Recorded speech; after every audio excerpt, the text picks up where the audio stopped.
안녕하십니까? 2022년 3월 22일 화요일 인도네시아 헤드라인 시작합니다. 첫 번째 소식입니다. 인도네시아 코로나19 확진자가 총 595만 6,561명으로 늘어났으며 이 중 사망 15만 3,599명, 완치 557만 3,228명으로 집계되어 2.6%의 치사율을 보이고 있습니다. 인도네시아의 코로나19 1일 확진자 수는 10,000명 이하로 감소하고 있습니다. 인도네시아 보건부는 전국 남녀 2만 510명을 무작위로 추출해 조사를 벌인 결과 코로나19 항체 보유율이 평균 86.6%로 확인됐다고 밝혔습니다. 해당 수치는 코로나 백신 접종자와 비접종자 모두를 더한 평균 항체 보유율이며 조사 대상자 가운데 코로나 백신 1차 접종자는 91.3%, 2차 접종자는 99.1%가 코로나 항체를 보유한 것으로 각각 나타났습니다. 특히 백신 미접종자 중에서도 무려 73.9%가 이미 코로나19 항체를 가진 것으로 조사됐습니다. 이번 코로나19 항체 조사를 진행한 인도네시아 국립대 전염병학자는 항체 보유율이 매우 높게 나타났다며 하지만 항체가 있다고 해서 코로나19에 걸리지 않을 것이란 보장은 없다고 강조했습니다. 보건부 대변인은 인도네시아가 다양한 바이러스 통제 지표에 근거해 판단했을 때 여전히 코로나19 대유행 상태에 있다고 밝혔습니다. 이어 코로나19를 대유행해서 풍토병으로 진입할 수 있는 판단 지표를 최소 6개월 동안 확진율 5% 미만, 입원율 5% 미만, 치사율 3% 미만, 사회적 제한 조치 1단계 등으로 발표했습니다.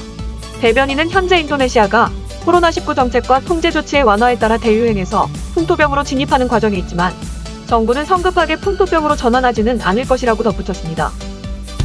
인도네시아 정부가 코로나 백신을 2회 이상 접종한 사람에 대해 국내선 이동 시 음성증명서 제출 의무를 폐지한 이후부터 항공편 국내선 여객수가 약 20% 증가했습니다.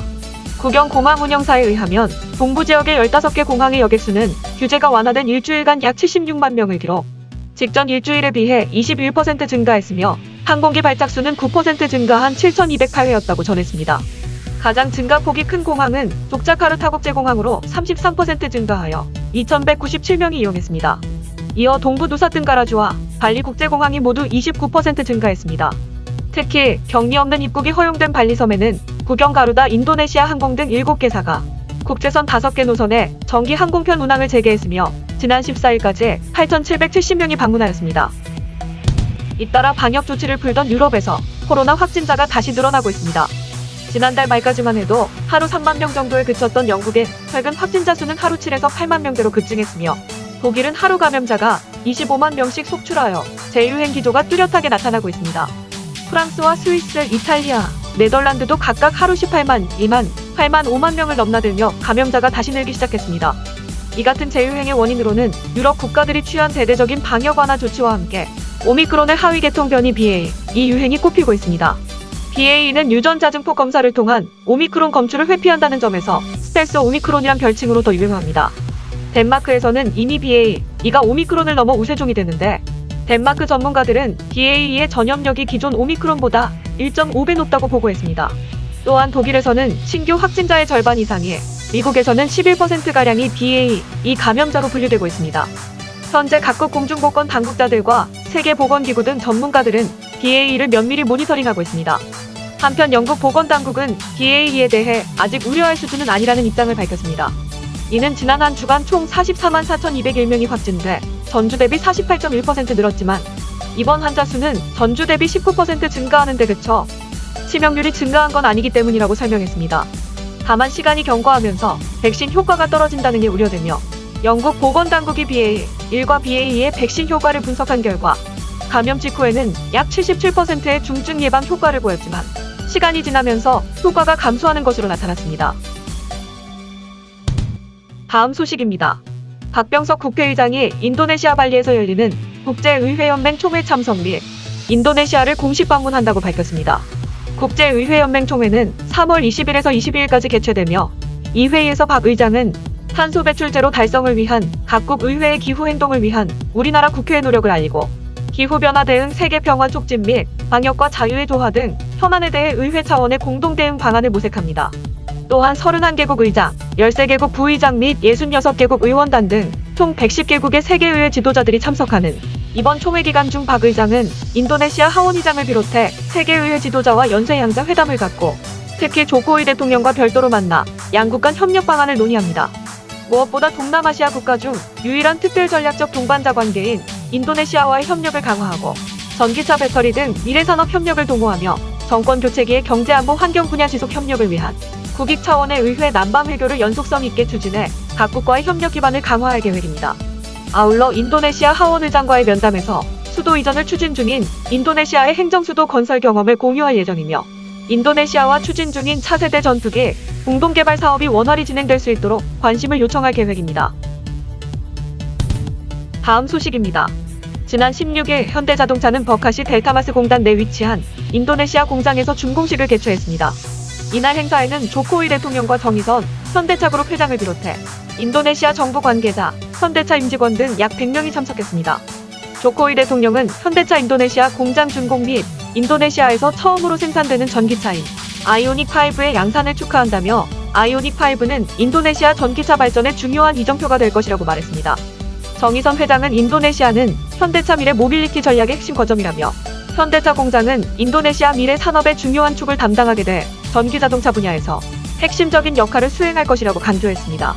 현대차 인도네시아 공장은 엔진, 의장, 도장, 프레스, 자체 공장, 모빌리티 이노베이션 센터 등을 갖춘 현대차 최초의 아세안 지역 완성차 공장이며 이는 현대차가 인도네시아 내에서 아세안 시장을 위한 전략 차종의 육성부터 생산, 판매까지 가능하다는 것을 의미합니다.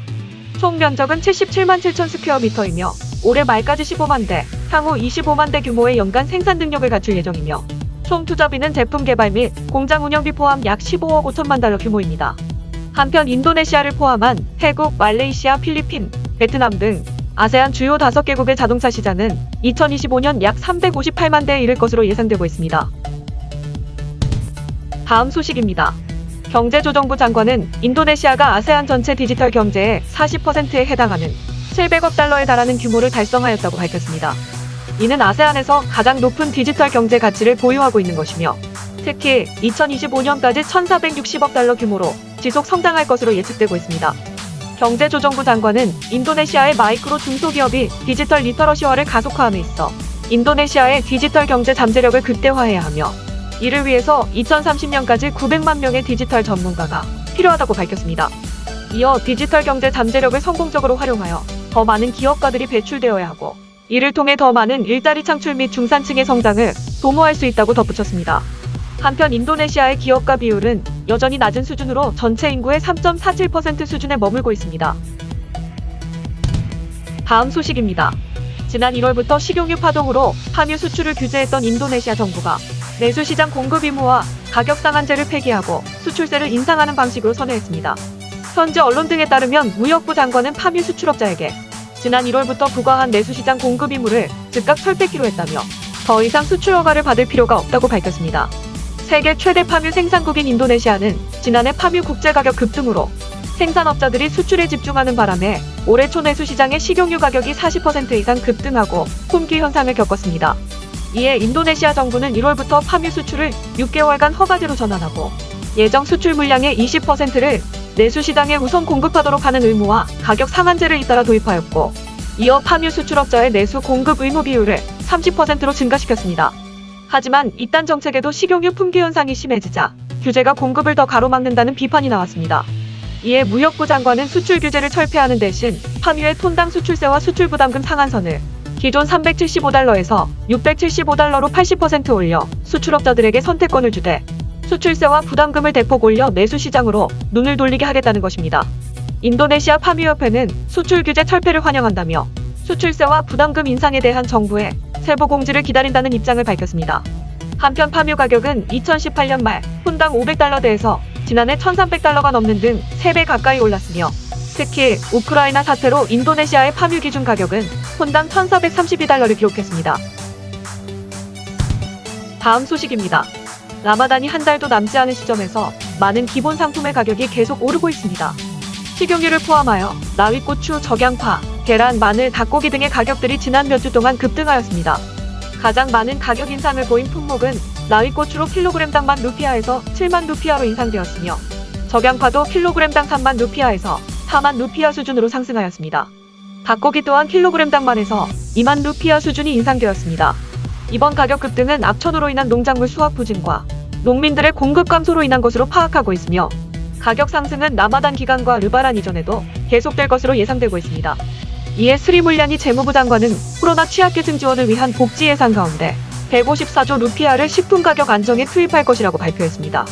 재무부 장관은 갑작스런 식품 가격 급등에 따른 극심한 압박으로부터 취약층 보호를 위해 예산 투입을 결정했으며 특히 우크라이나 침공으로 국제 밀 가격이 상승하고 있다고 우려를 표했습니다. 참고로 우크라이나는 인도네시아의 밀 수입의 30% 정도를 담당하였습니다. 다음 소식입니다.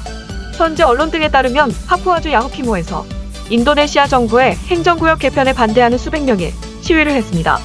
시위대는 정부가 파푸아의 새로운 주 6개를 만들려고 하는데 정작 파푸아인들은 논의 대상에 포함하지도 않았다며 행정 개편을 통해 중앙정부의 통제력을 강화하려 할 뿐이라고 주장했습니다. 이들은 처음에는 평화롭게 집회를 시작했으나 어느 순간부터 인근 상점을 부수고 불을 지르는 등 폭력 시위로 변질했다고 경찰이 전했습니다. 경찰은 폭력 시위를 해산하는 과정에서 시위대와 경찰이 격돌하였으며 이 결과 30세와 21세 시민 2명이 총에 맞아 숨졌고 다른 시민 2명이 다리 등에 총상을 입고 치료 중이며 경찰관 가운데 부상자도 발생했습니다. 경찰은 정확한 사망 경위를 조사 중이며 가해자를 처벌할 것이란 입장을 밝혔으며 정부는 해당 지역에 군경을 추가 배치해 더 큰 소요 사태로 번지지 않도록 억제하고 있다고 밝혔습니다. 시청해주셔서 감사합니다. 다음 시간에 뵙겠습니다.